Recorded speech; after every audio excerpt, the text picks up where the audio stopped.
네, 우리 주님께서 명절이 되셔서 예루살렘에 올라가실 무렵에 두 가지 기적을 행하셨습니다. 하나의 기적은 요한복음 4장에 나오는 죽을 병에 걸린 백부장의 아들의 병을 고치시는 사건입니다. 이때 우리 주님께서 공간을 초월해서 말씀으로만 고치셨죠.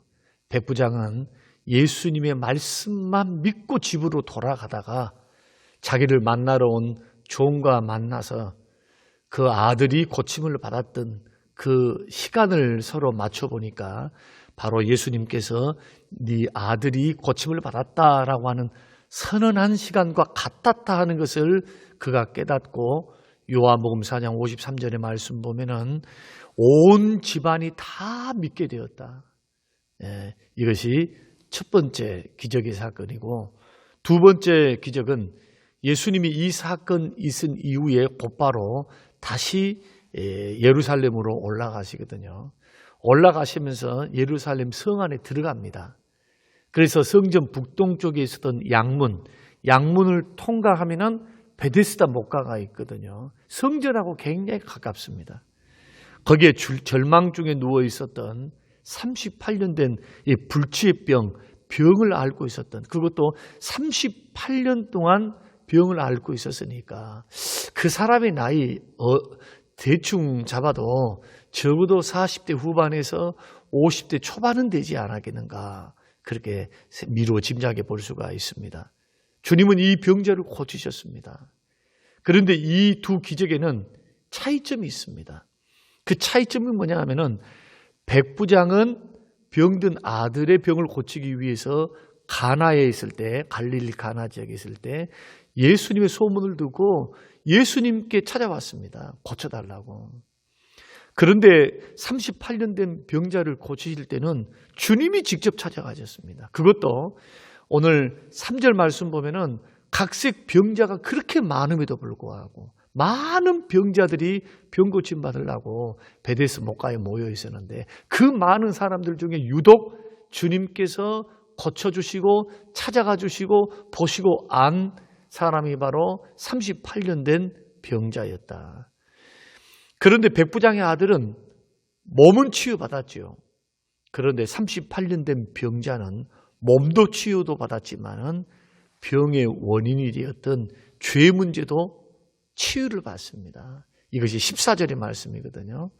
그래서 몸도 치료받고 영혼도 치료받는 사건. 우리가 아는 이 거동할 수 없었던 38년 된 병자를 고치시는 이 사건을 통해서 우리는 다 알 수 없지만 왜 주님이 유독 그에게만 찾아오셔서 고쳐주셨는지 그걸 다 알 수는 없지만은 우리가 한결같이 아는 사건이 있습니다. 그 한결같은 사건은 뭐냐 하면은 어떤 사건이든 어떤 사람이든 어떤 질병이든 예수를 만나면 한결같이 인생의 깊은 절망에서 해방되고 구원받았다는 것. 이 부분이 우리에게 희망과 소망을 주는 지점이요 부분이 됩니다. 사랑하는 성도 여러분, 주님을 만나야 합니다. 은혜의 주님을 만나야 합니다. 소망의 주님을 만나시기를 주의 이름으로 축원합니다. 그래서 저는 은혜의 주님, 소망의 주님을 꼭 만나십시오라는 제목으로 함께 말씀을 나누고자 합니다. 그러면 주님이 38년 된 병자를 찾아오셨을 때 이 그는 어떤 형편이 있었는가? 여러분, 병치레 한 지 38년 되었으니까 그것도 병이 오래돼가지고 거동을 못해요. 천사가 내려오면 물이 동합니다. 물이 움직이면 제일 먼저 들어가는 사람이 병 고침을 받는다라고 하는 유대인들의 미신이 있습니다. 미신. 그 당시에 믿었던 미신. 그 미신 하나 믿고 많은 사람들이 병 고침 받으려고 모여 있었거든요. 그런데 자기는 거동이 불편하니까 다른 사람들이 먼저 들어가 버리는 거죠. 그러니까 누군가의 도움이 없이는 단 하루도 살아갈 수 없는, 나이도 많습니다. 몸도 병들었습니다. 그래서 그의 인생에 보면은 이 병이 고침을 받지 않는다면 한 가닥 소망이 없어요. 심한 좌절감과 절망 중에 살다가 그대로 죽을 수밖에 없는 불행한 인생. 거기에다가 14절 말씀을 보면은 이 질병이 뭐 때문에 일어났다고 주님 말씀합니까? 자신의 죄 때문에. 그래서 더 큰 질병이 찾아오지 않도록 너는 다시는 죄를 짓지 말라고 말씀하시거든요. 그러니까 이 사람은 몸도 힘들고 환경도 힘들고 뭐 결혼이나 했는가 모르겠습니다. 병들어 있는데 돈도 벌지 못하는데 얼마나 가난했겠습니까? 마음에는 심한 좌절이 있겠죠. 거기에 있다가 깊은 죄책감으로 인한 내가 왜 이렇게 죄를 지었는고. 주님은 이 38년 된 병자의 그 병의 원인이 죄 때문이고 이것은 하나님이 징계라고 말씀하시거든요. 징계. 하나님이 징계예요. 그게 얼마나 깊은 죄책감이 있었겠습니까? 이 죄책감으로 인해 마음은 상해 있었습니다. 몸도 마음도 병들고 병들어서 인간의 힘으로는 도저히 어찌할 수 없는 인생. 어떤 의미에서는 우리 모두는 이런 환경 속에서 어떤 분들은 영적으로, 어떤 분들은 환경적으로, 어떤 분들은 건강적으로 도저히 병들어서 나의 힘으로는 도저히 어찌할 수 없는 그러한 인생 속에서 예수를 만나 구원받고 변화되고 복받고 영생을 얻는 회복되는 은혜를 누리신 분들이 얼마나 많습니까? 사랑하는 성도 여러분, 만일 우리가 또한 우리의 가족 중에 이런 입장에 대해서 이런 38년 된 병자와 같은 입장에 놓여 있다고 한다면 우리의 심정이 어떠할까? 그리고 우리는 어떤 선택을 할까? 영육이 병들고 가난도 찾아오고 그리고 주변 환경도 소망이 없는 완전히 캄캄하게 막혀있는 그 인생을 우리가 맞닥뜨렸다고 한다면 많은 사람들은 자포자기할 것입니다. 인생을 원망하고 절망 속에 체념하며 살 것입니다. 요즘 도시에서는 고독사라고 하는 것, 이제는 30대 청년들도 20대 청년들도 노인들의 이야기만 아니고 사회 문제로 대두되고 있는 것이 고독사입니다. 일거리가 끊겨서 먹고 살 일이 없어서 젊은 사람들이 밖에 나가서 구걸할 수가 없잖아요. 그러니까 고독하게 영양실조로 아니면 자살로 인생을 마감하는 사람들이 얼마나 많습니까? 그런데 오늘 본문의 38년 된 병자는 병 고침에 대한 희망을 놓지를 않았습니다. 그래서 자기 집에서 누군가의 도움을 받고 베데스다 목가에 이 미신을 믿고 천사가 내려오면은 목욕을 할 때 물이 동하면은 그때 먼저 들어가면 병고침 받는다는 그 미신을 믿고 병고침 받아야 되겠다라는 희망을 가지고 절박함을 가지고 베데스다 목가에 오늘도 예수님 만나기 전에 그는 나가 있었던 것입니다. 그런데 어떤 일이 일어났습니까? 기적이 일어났습니다. 치료하시는 주님, 은혜 주시는 주님, 그 주님이 이 사람이 사모했다거나 소문을 들었다거나 고쳐달라고 했다거나 전혀 소원도 요구도 요청도 간절함도 그 주님을 향하여 어떤 것도 행동을 취하기 이전에 주님이 알고 찾아오신 거예요. 뭐 하시려고? 치료해 주시려고. 뭐 하시려고? 소망 주시려고. 이걸 가리켜서 성경은 가리켜서 은혜다 그렇게 말씀합니다. 하나님을 찾기 전에 죄와 질병으로 고통받는 그를 먼저 하나님이 아시고 찾아주셨다. 이걸 가리켜 성경은 은혜라고 말합니다. 그러니까 38년 된 병자는 주님의 은혜를 입은 사람이죠. 저는 오늘 이 설교를 듣고 있는 우리 모두가 이런 주님의 은혜를 입게 되시기를 주의 이름으로 축원드립니다. 주님, 나의 힘으로는 도저히 할 수 없어요. 물질적인 거 해결할 수 없고 영적인 거 해결할 수 없고 질병도 해결할 수 없고 가난도 사업도 직장도 전혀 해결할 수 없는 내 능력으로는 할 수 없는 일들이 나에게 놓여 있습니다. 주님, 은혜 주세요. 은혜 주시려면 주님이 찾아오셔야 되거든요. 나의 삶의 현장으로 찾아오셔야 돼요. 그래서 이런 은혜를 입고 결국 주를 만나고 주가 나를 찾아오시면 문제가 해결되기 시작합니다. 길을 열어주세요. 소망을 주시며 해결해 주신다. 이런 은혜 입는 것, 이것은 아무나 은혜를 입는 것이 아닙니다. 하나님이 선택하시고 하나님이 택하신 하나님의 자녀들, 오늘 저와 여러분들 예수 그리스도 안에서 구원을 받고 억만 가지 수만 가지 죄악에서 우리를 구원해 주시기 위해서 십자가에 죽어주신 그 주님의 은혜, 성령의 역사를 통해 우리를 부르사 구원을 주시고 회복시키시려고 자녀 삼으시려고 먼저 내가 하나님을 알기 전에 하나님이 먼저 나를 아시고 찾아오셨다. 그래서 우리는 38년 된 병자를 통해서 우리 주님이 어떤 분인가를 우리는 미루어 짐작할 수 있는데, 첫 번째가 뭐냐? 우리 주님은 어떤 분이십니까? 먼저 나를 찾아오사 은혜를 베푸시는 하나님이십니다. 요한복음 15장 16절에 너희가 나를 택한 것이 아니요 내가 너희를 택하여 세웠다. 우리 주님이 먼저 찾아와 주셨다. 일방적으로 찾아와 주셨다. 은혜 주시려고, 회복 주시려고, 사랑 주시려고 나의 삶의 현장으로 찾아와 주시고 나의 마음속으로 찾아와 주신 것, 이것이 구원의 시작이요, 은혜의 시작이요, 회복의 시작입니다. 오늘 저와 여러분들이 예배의 자리, 은혜의 자리, 기도의 자리 여러분 나올 수 있는 것 그 자체도 하나님의 은혜입니다. 요한복음 6장 65절에서 주님 말씀하시기를 아버지께서 오게 하여 주시지 아니하시면 누구든지 내게 올 수 없다고 그렇게 예수님이 친히 말씀하셨거든요. 그러니까 우리가 주님께 나아왔다.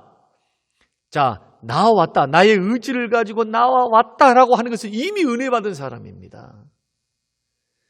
내가 나의 의지로 주님을 찾아 나오기 전에 먼저 하나님이 우리의 마음을 변화시키시고 은혜를 베푸시고 하나님이 허락하셨기 때문에 우리를 그리스도께로 이끌어 주시고 예배 자리로 이끌어 주셨기 때문에 우리들이 예배 자리에 나올 수 있었고 믿음의 자리를 나올 수 있었고 그리고 구원의 반열에 설 수 있었다. 이것은 먼저 아시고 은혜 베푸신 하나님의 역사다.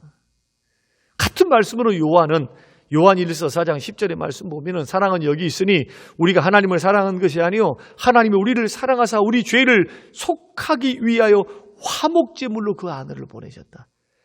내가 하나님을 알기 전에 하나님 먼저 나를 아시고 독생자를 보내시고 나를 때가 되매 찾아오사 불러주셔서 구원 주시고 자녀 삼아 주셨다. 사랑하는 성도 여러분, 우리의 형편과 처지가 어떻든 예수 그리스도를 믿는 저와 여러분, 예배당에 앉아있는 저와 여러분은 이미 하나님의 은혜를 받는 은혜 입은 사람인 줄로 믿으시기를 바랍니다. 이미 하나님의 은혜를 입었어요. 이제는 환경을 열어주시고 소망을 주신 그 하나님이 우리를 위해서 일해 주실 차례이죠. 그것만 남은 겁니다. 이것은 믿음의 눈으로 바라봐야 됩니다. 두 번째로 은혜를 베푸신 주님이 6절 말씀 보면은 예수께서 그 누운 것을 보시고 병이 벌써 오래된 줄을 아시고 나의 형편을 보시고 아시는 주님이십니다. 은혜로 찾아오신 주님이 38년 된 병자의 절망과 아픔과 슬픔을 보시고 아셨습니다. 이것이 은혜입니다.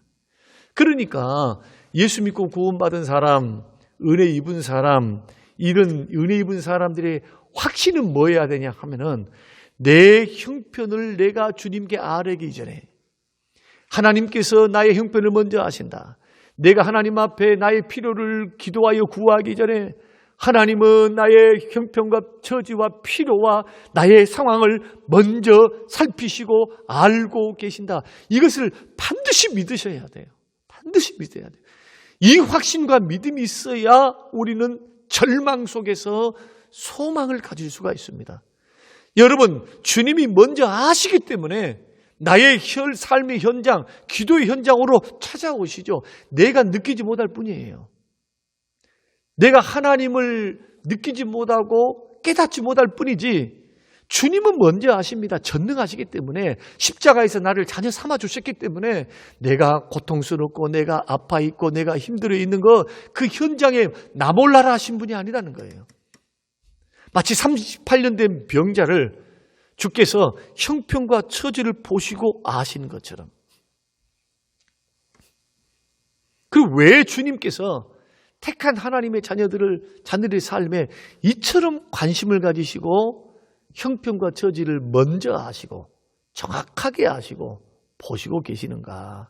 그것은 우리 주님이 험악한 세상에서 많은 시험과 고통을 몸소 경험해 보셨기 때문입니다. 그리고 히브리서 2장 18절 말씀 보면은 그가 시험을 받아 고난을 당하셨은즉 시험 받는 자들을 능히 도우실 수 있다. 시험을 받아서 고난을 당해 보셨으니까 그 고통, 가난의 고통, 배고픔의 고통, 배신의 고통, 채찍의 고통, 십자가의 고통, 여러분 외로움의 고통, 일의 고통, 주님 다 당하셨어요. 어쩌면 우리보다 더 큰 고통을 당하셨는지도 모릅니다. 그러니까 능히 도우실 수 있어요. 히브리서 4장 15절에는 우리에게 있는 대제사장은 우리의 연약함을 동정하지 못하실 리가 아니요 모든 일에 우리와 똑같이 시험을 받으신 이로되 모든 일에 우리와 똑같이 고난을 당하셨다. 모든 인생이 당할 수 있는 모든 시험을 똑같이 당하셨기 때문에 우리 주님 십자가에 고난 당하시고 죽으신 그 주님이 택한 자녀들을 불쌍히 여기십니다. 여러분 이 사실을 믿으십니까? 이 사실을 믿으셔야 돼요. 특별히 고난 중에 있을 때, 힘듦 중에 있을 때, 어려움 중에 있을 때, 고난이 크면 클수록 이 사실을 반드시 믿으셔야 돼요.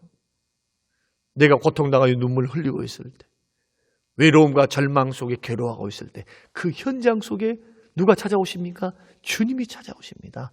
보시고 아시고 찾아오십니다. 왜 이렇게까지 나에 대해서, 택한 나에 대해서 집착하십니까? 주님이 똑같이 고통과 시험을 당해 보셨기 때문에 주님 그 문제 해결해 주시려고, 그 문제 나만 가지고 해결하라고 그냥 등 떠밀듯이 떠밀려버린 것이 아니라 해결해 주시려고. 그런데 오늘날 얼마나 많은 성도들이, 택한 하나님의 자녀들이 이 사실을 자주 잊어버립니까? 그러니까 좌절합니다. 그러니까 절망해요. 그러니까 원망하고 불평합니다. 환경만 보는 거예요. 나를 알아주는 사람이 없다는 둥, 나를 도와주는 사람은 없다는 둥, 이 문제는 풀리지 않는다는 둥, 이 문제는 도대체 답이 없다는 둥 하면서 좌절 절망하죠. 기도합니까? 기도는 형식이지.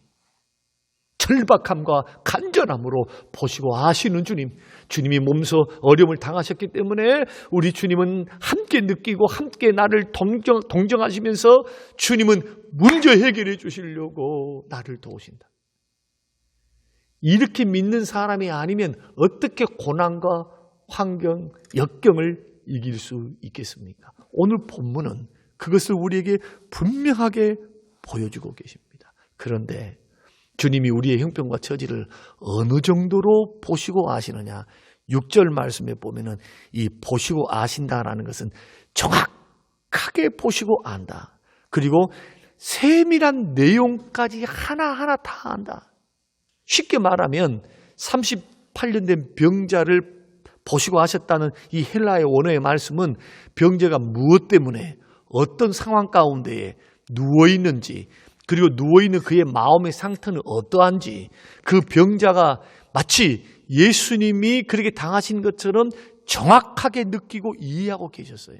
그래서 14절 말씀 보면은 이 죄가, 이 병이 무엇 때문에 왔는가, 그것까지도 주님은 이미 꿰뚫어 보셨잖아요. 더 큰 병 걸리지 않도록 죄짓지 말라고 말씀하신 것을 보면은 우리가 알 수 있습니다. 그렇습니다. 우리 주님은 지금도 이렇게 역사하십니다. 내가 무엇 때문에 어떤 상황 속에서 지금 힘들어하고 있는지 말은 안 해도, 누군가에게 말을 하지 않아야 한다 할지라도 누구는 알고 계십니까? 우리 주님은 알고 계시는 거예요. 내가 왜 힘들어하는지, 힘들어하는 나의 마음 상태는 어떠한지 마치 내 안에 내가 되어서 예수님이 정확하게 느끼고 세밀하게 이해하고 공감하고 계신 분, 그리고 같이 슬픔을 같이 동정하시는 분, 그렇기 때문에 우리의 인생의 모든 문제를, 전인격을 우리 주님께 맡겨드릴 수 있는 것입니다. 사랑하는 성도 여러분, 우리의 주님은 항상 나를 보시고 항상 알고 계십니다.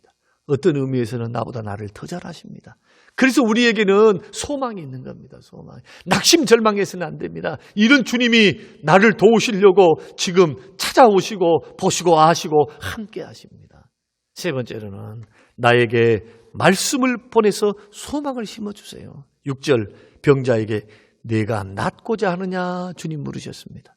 자, 고쳐주시기 전에 절망한 낙심 속에 상처받은 그 마음 속에 우리 주님이 소망을 심어주셔서 그 마음을 일으키십니다. 소망을 주셔서. 무엇으로 소망을 주셔서 마음을 일으키십니까? 말씀으로. 내가 낫고자 하느냐? 말씀으로 소망. 꿈에도 생각할 수 없죠. 38년 된 병자는 그분이 누군지를 모르니까. 그러나 병 고치는 전지전능하신 그 주님은 그 사람에게 지금 나는 너의 생평한 처지를 다 안다. 네 정말 낫고 싶으냐? 이렇게 주님이 물으신 겁니다. 소망을 일으키신 겁니다. 소망을. 누구 하나 38년 된 병자 거들떠 보지도 않고 의사도 가족들도 주변 사람들도 자기 볼장본이라고 거들떠 보지도 않는데 주님 찾아와서 관심 갖잖아요. 어떻게? 네가 정말로 낫고자 하느냐. 그런데 이런 주님의 행동 속에는 어떤 의도가 언제나 숨어 있습니다. 내가 낫고자 하느냐 할 때 이 말 하느냐, 낫고자 원하느냐라는 헬라어 단어가 델로라고 하는 헬라어 단어를 씁니다. 이 뜻은 뭐냐? 간절하게, 애타게 원하느냐 그런 뜻이에요. 그러니까 오늘 이 말씀의 뉘앙스를 살려서 제가 예수님 말씀을 이렇게 해석해 보면은 38년 병자에게 예수님이 이렇게 말하는 겁니다. 내가 지금 당장이라도 병이 나을 수 있기를 간절히 원하고 애타게 원하고 있느냐. 사랑하는 성도 여러분 혹시 문제 중에 있으십니까? 어려운 중에 있습니까? 말 못할 고민 중에 있습니까? 지금 여러분이 당하고 있는 문제가 지금 당장이라도 정말 나는 해결되기를 원해. 이것이 해결되지만 안 돼 하고 생명의 주님, 문제 해결의 주님, 치료의 주님, 회복의 주님께 간절히 원하고 애타는 마음으로 주님 앞에 지금 서 계십니까? 이런 간절함과 절박함이 있느냐는 거예요. 지푸라기를 잡는 심정으로 나는 주님께 매달리고 있는가? 주님 그것을 요구하시잖아요. 내가 낫고자 하느냐? 내가 너를 고칠 수 있는가? 네가 한번 시험해 볼래? 이래도 좋고 저래도 좋은가 볼래? 주님 그렇게 말씀하지 않습니다. 그 사람을 말씀으로 소망을 주시면서 이렇게 세우시면서 동시에 그에게 뭘 요구하십니까? 간절함을 요구하십니다. 간절함. 정말 너 병 고침 받기를 소원하느냐? 애타게 간절히 찾고 있느냐? 여기에서부터 신앙과 기적의 출발이 시작되는 겁니다. 주님은 나를 찾아와 주신 은혜입니다. 보시고 아는 것도 은혜입니다. 또 말씀을 통해서 언제나 주님은 우리에게 소망을 일으키십니다. 그러니까 딴 데서 소망을 주시는 것이 아니라 기록된 말씀, 읽은 말씀, 또 들었던 말씀, 설교의 말씀, 위로의 말씀, 그런데 성령께서 그 말씀을 사용하셔서 위경 속에 고난 중에 있는 사람들의 무너진 마음, 상처받은 마음, 쓸어 엎어진 마음, 이 마음들을 이렇게 세우십니다. 뭘 통해? 말씀을 통해. 내게 능력 주신 자 안에서 내가 모든 것을 할 수 있다. 절박함과 간절함으로 주 앞에 나아가는 사람이야말로 이 말씀을 붙들 수 있어요. 믿음으로 붙듭니다. 믿음으로. 그러나 절박하지 않고 애타지 않고 사모함이 없는 사람은 주문 좋고 안 줘도 괜찮아요. 저는 이런 신앙생활하면서 좋은 건 못 봤어요. 믿음의 길을 걸어갈 때 꼭 자기의 마음의 상태대로 그렇게 믿어갑니다. 그리고 결과도 그렇게 나타나요. 그러나 어떤 사람은 주님의 도우심이 없으면 안 된다는 확실한 믿음을 가지고 내게 능력 주신 자 안에서 내가 모든 것을 할 수 있다. 절박함과 간절함으로 이 말씀 붙들어요. 이 말씀. 우리 주님은 불가능이 없다. 우리 주님은 합력하여 선을 이루신다. 우리 주님은 길을 열어주신다. 우리 주님은 문제를 해결해 주신다. 이 절박한 믿음으로 말씀 붙들고 걸어갈 수 있어요. 이런 사람에게 기적이 일어나고 하나님의 은혜 주심이 강력하게 역사하십니다. 사랑하는 성도 여러분, 간절함과 절박한 심정으로 무엇을 붙들어야 합니까? 주의 말씀을 붙들어야 돼요. 우리 주님은 무너진 사람, 삶과 인간관계와 사업과 물질 문제, 나의 삶의 모든 상황 속에서 내 심령과 마음과 삶이 무너지는 사람들 속에 뭘 보내서 우리를 자꾸 소망 가운데 일으키십니까? 주의 말씀입니다.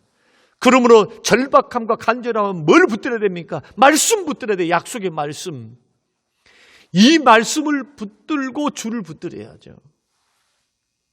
우리 주님은 먼저 병을 고쳐주시지 않으셨습니다. 병자에게 말씀을 보내서 절망스러운 마음에 소망을 일으켰어요. 관심이 일어나도록. 그 일으키시는 주님의 방법을 언제나 동일합니다. 말씀을 보내십니다. 말씀을 생각나게 하십니다. 성령께서 말씀을 적용시키십니다. 그 말씀을 통해서 희망을 품게 하십니다. 다 끝났다고 할 때 주의 말씀을 통해서 듣는 사람 마음속에 성령께서 소망이 있다. 주님은 가능하다. 너는 믿음으로 도전하라.